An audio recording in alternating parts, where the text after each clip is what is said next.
Friends, बहुत सारे लोगों को ये डाउट रहता है कि क्या डिशवॉशर में से बहुत साउंड आएगा अगर हम डिशवॉशर चला रहे हैं, तो क्या बहुत बर्तनों की आवाज़ आएगी।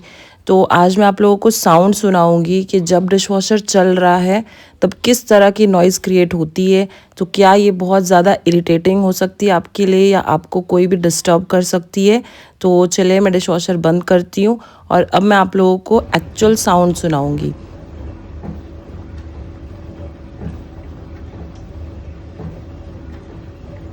तो फ्रेंड्स, ये साउंड बहुत ही कम रहती है, आपको बिल्कुल पता भी नहीं चलेगा कि आपके किचन में कोई मशीन चल रही है।